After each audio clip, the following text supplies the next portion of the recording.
지금부터는 그 비고츠키의 그 근접 발달 영역, 그 GPD, 그 Zone of Proximal Development에 대해서 공부를 해보도록 하겠습니다.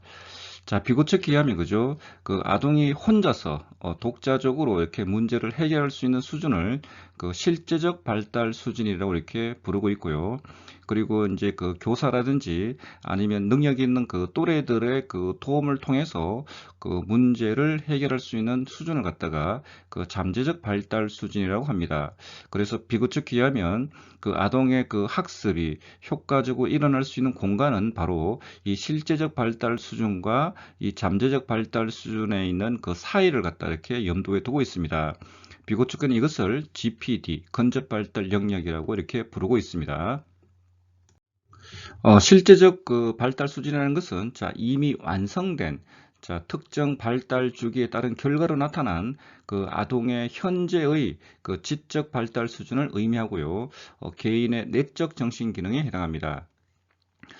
반대로 잠재적 발달 수준은 혼자서 해결하지 못했던 문제라 할지라도 다른 사람들의 도움을 받아서 학습함으로써 문제를 해결할 수 있는 그 지적 수준을 가리키는 것으로서 개인 간 정신기능에 해당합니다. 잠재적 발달 수준이라는 것은 아직 성숙되지는 않았지만 성숙의 과정 중에 있는 기능들, 가까운 장래에 성숙될 것이지만 현재는 미발달의 상태에 있는 기능들을 말합니다. 근접 발달 영역은 발달의 열매라기보다는 발달의 싹 혹은 발달의 꽃이라고 비고치키는 비유를 하고 있습니다. 비고츠키의 그 근접 발달 영역이라는 개념은 그 학습과 관련해서 다음과 같이 몇 가지 그 중요한 그 의의를 가지고 있습니다. 첫째, 근접 발달 영역 개념은 심리학자들이나 그 교육학자들에게 아동의 발달에 대한 그 내적 과정을 이해하는데 그 필요한 하나의 도구를 그 마련해 준 것이라고 할 수 있습니다. 근접 발달 영역의 개념을 통해서 아동들의 이미 완성된 발달 영역뿐만 아니라 현재 조성 중에 있거나 잠재되어 있는 가능성들을 고려할 수 있게 된 것입니다. 근접 발달 영역은 이런 점에서 과정을 개념화한 하나의 용어라고 이렇게 보시면 되겠습니다. 둘째, 그 근접 발달 영역 개념은 그 특정 아동의 지적 능력은 그 혼자서 해결할 수 있는 것에 의해서가 아니라 교사나 부모보다 유능한 동료의 도움 하에서 혹은 그들과의 협력적 활동에서 그가 해결할 수 있는 것에 의해서 그 평가되어야 한다는 것을 함축하고 있습니다. 비고츠키는 근접 발달 영역 개념을 통해서 우리가 아동의 발달 수준을 파악하고 할 때 문제의 해결이 아동의 독립적인 활동에 의한 것이 아니라 하더라도 그 해결을 그 아동의 정신 발달 지표로 간주해야 한다고 말하고 있습니다. 그는 아동의 정신 발달 수준 정도를 파악할 때 두 가지 방법을 사용할 수 있다고 말합니다. 하나는 유도 질문을 하거나 문제가 해결되는 방법을 보여주고서 아동에게 직접 해결하라고 하는 것이고, 다른 하나는 성인이 해결을 시작하고 아동이 그것을 완성 또는 다른 아이들과 공동으로 그것을 해결하도록 하는 것입니다. 왜냐하면 아동들이 다른 사람의 도움을 받아서 해결하는 것이 어떤 의미에서는 혼자서 하는 것보다 더 나은 정신 발달의 지표가 될 수도 있기 때문입니다. 비고츠키는 그 GPD와 관련해서 그 재미있는 예를 하나 이렇게 들고 있습니다. 이 문장을 한번 우리가 읽어보도록 하겠습니다. 간단한 한 예를 들어봅시다. 학교에 입학하는 그 두 아동을 조사한다고 가정해 봅시다. 그들 둘 다 생활 연령은 10세이고 정신 연령은 8세입니다. 이때 이들 둘이 정신적으로 똑같은 연령에 있다고 말할 수 있겠는가? 라고 질문을 하고 있습니다. 있다면, 이것은 무엇을 의미하는 것입니까? 이것은 그들이 그 8세 수준으로 그 표준화되어 있는 그런 난이도 수준까지 독립적으로 다룰 수 있다는 것을 의미합니다. 만일 여기서 멈춰버린다면 사람들은 이 아동들의 정신 발달의 후속 과정과 학교 학습의 후속 과정이 그들의 지식에 의존하므로 동일할 것이라고 생각하게 됩니다. 물론 다른 요인이 있을 수 있습니다. 자, 예를 들면 한 아동은 반년 동안 아팠고 다른 아동은 한 번도 결석을 하지 않을 수도 있습니다. 그렇지만 일반적으로 말해서 이들 아동들의 운명은 똑같아야 합니다.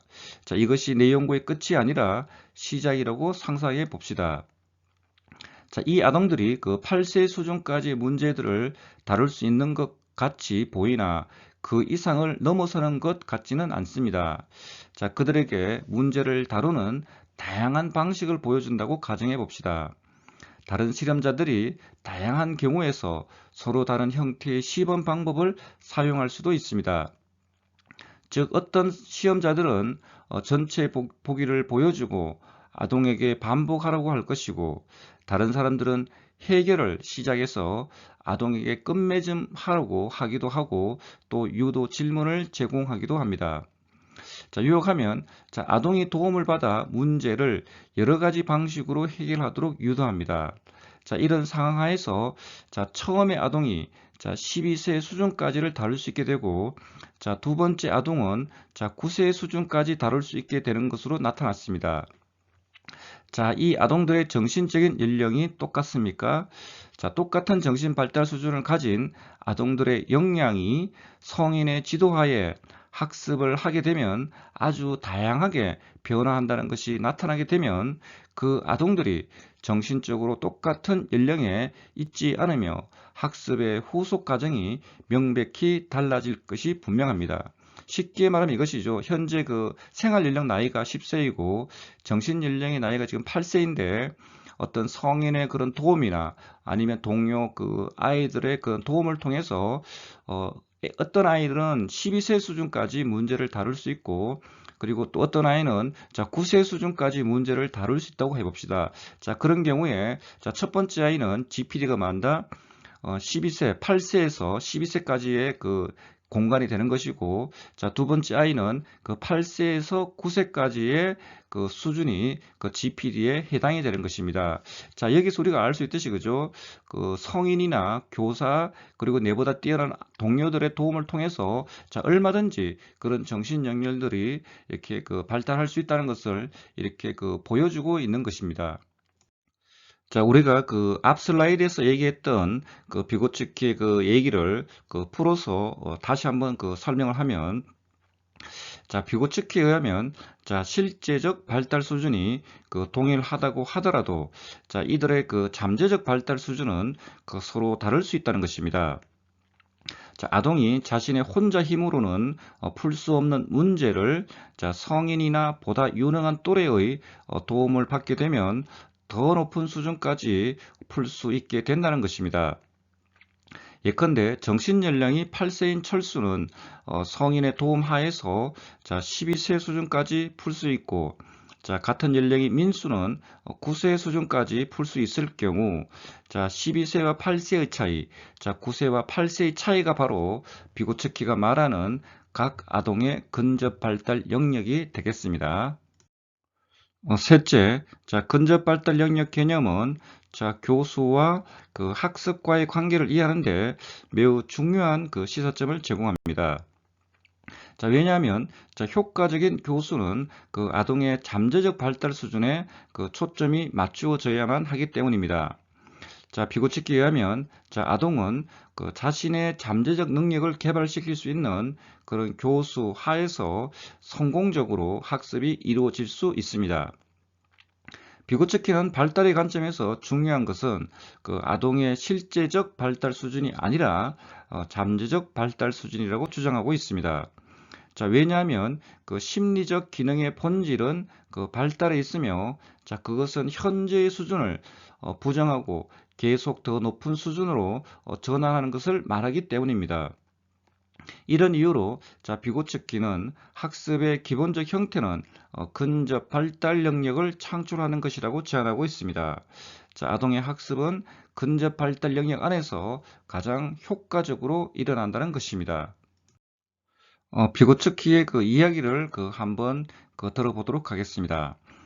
교수 문제에 관해 심리학적 연구는 대체로 아동의 정신 발달의 수준을 결정하는 것으로 제안합니다. 자, 이 발달 수준을 결정하기 위한 유일한 기초는 아동이 독립적으로 해결하는 과제입니다. 이것은 우리가 아동이 오늘 소유하고 있는 것과 알고 있는 것에 초점을 맞추는 것을 의미합니다. 자, 이러한 접근을 사용할 때 우리는 이미 성숙한 것만을 확인하여 증명할 수가 있습니다. 즉, 우리는 아동의 실제적 발달 수준만을 증명할 수가 있습니다. 그러나 이것에만 기초하여 아동의 발달 상태를 결정하는 것은 불충분합니다. 발달 상태는 성숙한 것에 의해서만 결정되지 않습니다. 자, 정원사가 사과나무에 성숙했거나 수확한 과실들만으로 평가하려 결정한다면 그는 그 가수원의 상태를 제대로 평가할 수 없습니다. 성숙하고 있는 나무들이 또한 고려되어야 합니다. 자, 심리학자는 그의 분석을 이미 성숙한 기능들로 제한해서는 안 됩니다. 그는 성숙 과정에 있는 기능들을 고려해야 하는 것입니다. 자, 심리학자가 아동의 발달 상태를 완전히 평가하려 한다면 그는 실제적 발달 수준뿐만 아니라 근접 발달 영역을 고려해야 하는 것입니다. 비고츠키는 가르침을 아동의 개별적인 발달 수준과 관련된 것으로 봅니다. 학습 과정에서 교사나 성인들의 역할은 바로 아동에게 그의 근접 발달 영역에 있는 경험들을 제공함으로써 아동의 발달을 촉진하는 것입니다. 자, 그러기 위해서는 아동의 발달 수준을 정확하게 파악할 수 있어야 하는 것입니다. 즉, 발달 중인 기능들까지 고려해야 한다는 것입니다.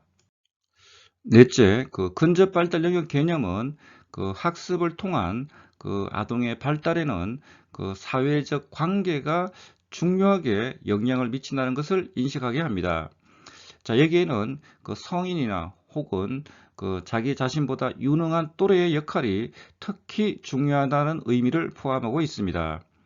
아동은 자신의 환경 속에 있는 그런 타인들과의 그런 상호작용을 통해서 자신의 내부의 발달 과정이 일깨워지고, 자, 아동 스스로가 이를 내면화함으로써 독립적인 성취를 이룰 수 있게 된다는 것입니다. 타프와 갈리모우의 근접 발달 영역의 네 단계에 대해서 살펴보도록 하겠습니다. 어떤 자기 혼자 문제를 해결할 수는 없지만 다른 사람들의 도움을 받으면 그 문제를 해결할 수 있는 영역들을 우리는 근접 발달 영역으로 보았습니다. 자, 이런 어떤 GPD 영역 안에서 1단계 보다 유능한 타자에 의한 도움, 뭐 성인이나 아니면 부모님이나 아니면 교사나 아니면 나의 동료들이 되겠습니다. 그리고 2단계는 이런 도움을 받아서 내 스스로만 다 이 문제를 갖다가 조금 더 체계적이고 구조적이고 이렇게 해결해 나가는 과정이 되겠습니다. 자, 이런 과정을 거치게 되면 그죠? 이 문제를 갖다가 이제 해결하게 되는 것이고, 그리고 이와 유사한 문제들을 갖다가 지속적으로 이렇게 반복 연습을 하게 되면은, 자, 이 문제만큼만 다 이제 내 몸속에 쫙 달라붙어서 얼마든지 해결할 수 있는 그런 어떤 단계에 이르게 됩니다. 이것을 갖다가 내면화, 자동화, 그런 경고화, 그런 3단계에 들어가게 되는 것입니다.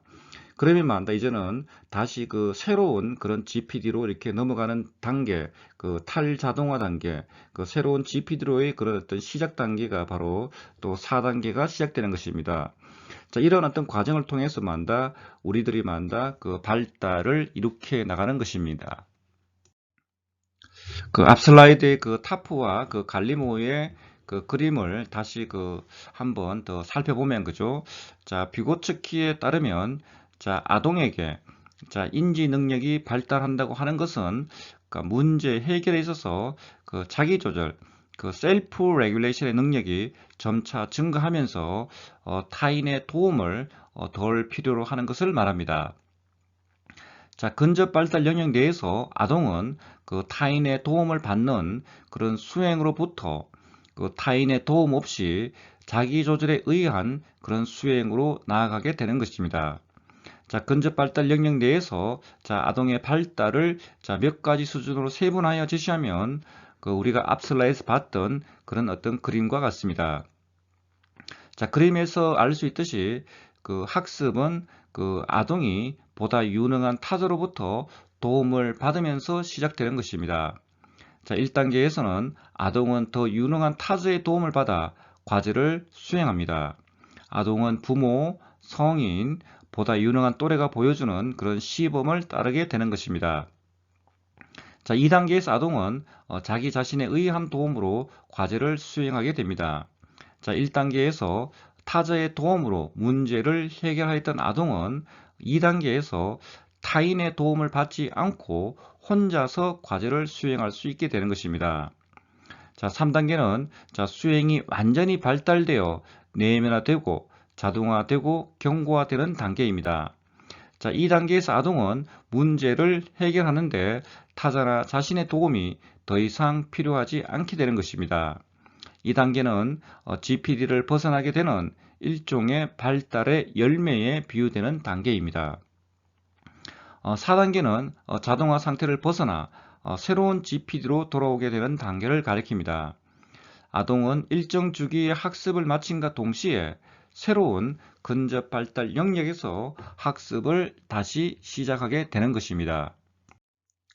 자, 근접 발달 영역의 역동적이고 그런 상호작용적인 특성들을 한번 살펴보도록 하겠습니다. 자, 아동의 GPD라는 거죠. 계속해서 이렇게 확대되어 갑니다. GPD1, GPD2, GPD3, GPD4, 뭐 죽을 때까지 이렇게 GPD가 계속 이렇게 확장되어 가는 어떤 그런 삶을 우리가 살아가게 되는 것입니다. 자, 처음에 아동이 지닌 근접 발달 영역, GPD1은 발달 단계를 거치면서 GPD2로 이렇게 확장이 됩니다. 자, 이때 아동이 GPD2 영역이 아닌 여전히 GPD1에 머물게 된다면 GPD3으로의 그런 새로운 영역의 확장은 불가능하게 되는 것입니다. 자, 아동을 잠재적 발달 수준에 머물게 한다는 것은 아동을 특정의 발달 영역 안에 계속해서 정지시킨다는 말이 아니라 새로운 발달 영역에 머물도록 함으로써 끊임없이 그 영역을 상향적으로 확장하여 나갈 수 있도록 한다는 것을 의미를 하는 것입니다. 근접 발달 영역의 교육적 시사점을 살펴보도록 하겠습니다.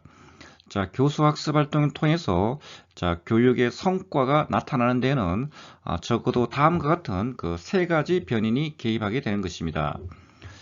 첫째, 학생 관련 변인, 둘째, 교사 관련 변인, 셋째, 내용 관련 변인입니다.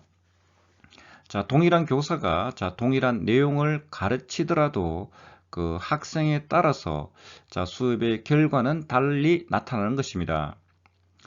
또한 동일한 학생에게 동일한 내용을 가르치더라도 교사에 따라서 수업의 효과는 달리 나타납니다. 마찬가지로 동일한 교사가 동일한 방법으로 가르치더라도 교육에 따라서 수업의 효과는 달리 나타난다는 것입니다. 교육 관련 연구의 대부분은 비고치키의 GPD를 오로지 아동의 타고난 또는 주어진 능력으로 규정하고 있습니다. 학생들의 GPD의 크기는 교육의 상황에서 선천적인 것이든 후천적인 것이든 간에 이미 주어진 것으로 가정됩니다. 즉 학생들의 GPD는 서로 크기가 다른데 이러한 차이는 수업 상황에서 주어진 것으로 받아들이게 됩니다. 따라서 교사는 이미 주어진 각 아동들의 GPD를 고정된 것으로 받아들인 다음 주어진 GPD 내에서 교수 학습 활동을 전개해 나가는 것입니다. 뷰고츠키의 GPD를 이처럼 해석하게 될 때 교육 상황에서 우리는 상대적으로 약자인 학생들에게 인지능력 발달이나 학습 결과와 관련된 모든 책임을 전가하게 되는 것입니다. 학생들의 인지능력 발달 정도는 그들의 GPD의 크기에 따라 달라지고 그들의 GPD 크기는 교수 학습 활동이 전개되기 전에 이미 아동들에게 주어져 있기 때문에 학생들의 인지능력 발달에 있어서 교수 학습 활동은 그다지 큰 의미를 지니지 못하게 되는 것입니다. 자, 학생들의 GPD를 고정된 것으로 보고 학생들의 인지 능력 발달 정도를 자, 고정된 GPD의 탓으로 돌리는 것은 교수 학습 활동과 관련된 교사의 책임조차도 학생들에게 돌리는 일종의 이데올로기라고 볼 수가 있는 것입니다. 자, 여기서 우리는 다음과 같은 질문을 심각하게 제기할 필요가 있는 것입니다. 자, 비고츠키 자신이 정말로 아동의 학습의 실패나 비효율성을 학습자의 GPD의 탓으로 돌리고 있는가? 아니면 연구자들이 비고츠키를 잘못 해석하고 있는가? 자, 후자가 참이라면 자, 비고츠키의 GPD를 달리 해석하는 방법은 무엇인가에 대한 우리가 고민이 필요한 것입니다. 자, 모든 조건에 동의를 할 때, 자, GPD의 크기는 학생의 변인에 따라 달라질 수가 있는 것입니다. 자, GPD에 대한 전통적인 해석처럼, 자, 실제로 그 학생의 GPD는 그 상당 부분 그 아동의 개인적 특성에 따라 결정될 수가 있습니다. 그렇지만 그 학생 변인에 따라 달라지는 GPD는 교수 학습 상황에서 자, 이미 주어진 것이기 때문에 그다지 많은 교육적 의미를 지니지는 못합니다. 즉, 학생 변인에 따라 달라지는 GPD는 우리의 통제를 벗어나 있는 것입니다. 자, 이와 관련해서 우리가 취할 수 있는 조치라는 것은 주어진 학생들의 그 GPD 내에서 수업을 하는 것입니다. 자, 이 경우 우리는 각 학생들의 GPD를 가능한 한 정확히 측정해내는 것이 무엇보다 중요하게 되겠습니다.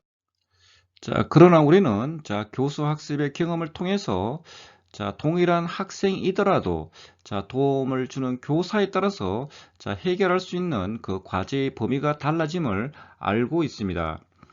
학생들의 GPD는 그 학생 자신의 변인에 따라 그 달라질 뿐만 아니라 교사 변인과 교수 학습 활동의 질에 따라 달라짐을 알 수가 있습니다. 자, 위의 그림은 교사 변인, 교수 학습 활동의 질에 따라 학생의 GPD가 달라짐을 보여주고 있습니다. 자, 교사 A의 경우 학생에게 필요한 도움을 적시에 체계적으로 제공해 주기 때문에 교사 A의 도움을 받을 때 아동의 GPD는 매우 크게 나타납니다. 자, 그러나 동일한 학생이 교사 B의 도움을 받을 때는 GPD가 상대적으로 작아지게 되는 것입니다. 왜냐하면 교사 B는 그 학생에게 적절한 도움을 적시에 체계적으로 제공해 주지 못하기 때문입니다. 자, 이런 그 맥락에서 우리는 그 비고츠키의 그 교수 학습 활동은 그 학생의 그 GPD를 창출한다는 말을 특별히 주목할 필요가 있습니다. 자, 이 말은 그 학생의 GPD는 그 수업 상황에서 고정되어 있다기보다는 창출, 그 확대되기 때문에 그 수업 활동의 질이 무엇보다도 중요함을 뜻하는 것으로 해석이 가능합니다. 따라서 교사는 그 학생들의 그 고정된 GPD에 따른 그 수동적인 수업 전략을 활용하기보다는 질 높은 교수 학습 활동을 제공해서 GPD를 확대 창출하려는 적극적인 수업 전략을 활용할 필요가 있겠습니다. 교수 학습 활동의 과정은 GPD를 창출한다. 자, 그것은 아동의 발달을 이루는 다양한 내면적 과정들을 일깨우고 활성화한다. 자, 이러한 과정은 아동의 주변 사람들과의 그런 상호작용적 국면에 있거나 그런 또래와의 상호작용적 국면에 있을 때만 가능하다. 자, 아동의 내면적 발달 과정을 구성하는 이러한 과정들은 아동의 내면적 자산이 된다는 것입니다.